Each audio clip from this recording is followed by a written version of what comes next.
നന്നായിട്ട് പഠിച്ചുകൊണ്ടിരിക്കുന്ന ഒരു കുട്ടി ഒരു പെട്ടെന്ന് തന്നെ ഈ കുട്ടി എല്ലാത്തൊന്നും ബാക്കിലോട്ട് പോവുക, സ്റ്റഡീസ് എന്നാണെങ്കിലും അതുപോലെ എക്സ്ട്രാ കരിക്കുലർ ആക്ടിവിറ്റീസ് ആണെങ്കിലും ആർട്സ് സ്പോർട്സ് എല്ലാത്തൊന്നും കുട്ടി പെട്ടെന്ന് ബാക്കിലോട്ട് പോവുക. ഇങ്ങനെ ഒരു കേസിൽ ഉറപ്പായിട്ടും പേരൻസ് ഇവരൊരു കൗൺസിലിങ്ങിന് കൊണ്ടുവരേണ്ടതല്ലേ?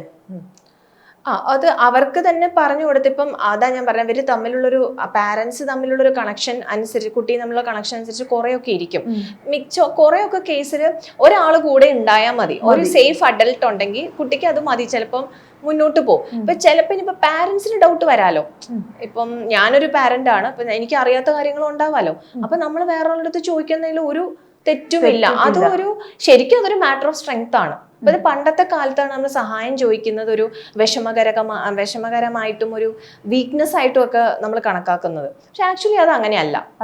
അപ്പൊ അങ്ങനെ നമുക്ക് ഒരാളോട് പോയി ചോദിച്ച് മനസ്സിലാക്കി ഒരു third person like you said ഒരു പ്രൊഫഷണൽ അടുത്ത് ചോദിക്കാം. എന്നിട്ട് നമുക്ക് അതിന്റെ സപ്പോർട്ട് എടുക്കാം. കുട്ടി എങ്ങനെ മുന്നോട്ട് കൊണ്ടുപോകണം. അൾട്ടിമേറ്റ്ലി കുട്ടിയുടെ മെന്റൽ ഹെൽത്തും കുട്ടി മുന്നോട്ട് വരണം എന്നുള്ളതാണല്ലോ. അതിന് നമുക്ക് എന്ത് ചെയ്യണമോ അത് ചെയ്യണം എന്നുള്ളതാണ്.